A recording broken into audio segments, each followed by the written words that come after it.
So I asked him, I said, well, what inspires you? Like, what made you come to God? And he was just like, well, he said, I went to go hear this preacher.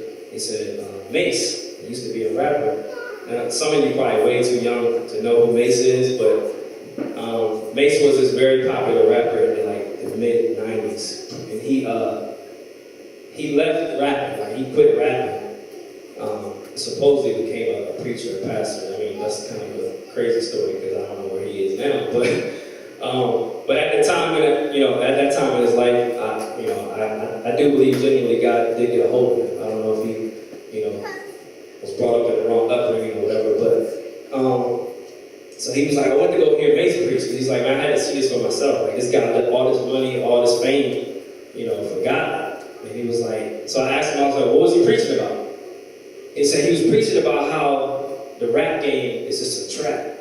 He said how it's just a trap, man, for Satan to snatch your soul. I was like, whoa.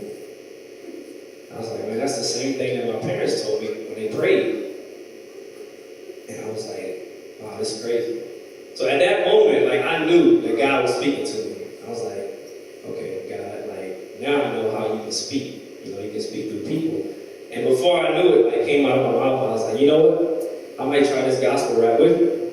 He was like, what? Okay. He's like, well, give me a call. So I came home, and I just told my mom, I was like, Mom, this is real crazy. Like, I ran into Kirk, and then we just started talking, and like, he gave his life to God, and he's doing gospel rap, and I was like, I'm doing it with you. And like, I hadn't even like given my life to God, and I was just like, it just came out of my mouth.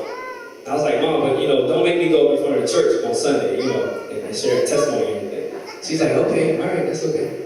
So Sunday at church, she got up there and she tried to kind of share the testimony of what was going on, and like she got like 2 or 3 words out. She just started bawling. It's like, my son, he just like, Mom, like. So my pastor looked at me and called me up there, and he was just like, he's like, you ready? I was like, I'm ready. And like before I know it, I just broke down and like I fell to my knees and I just started crying out to God.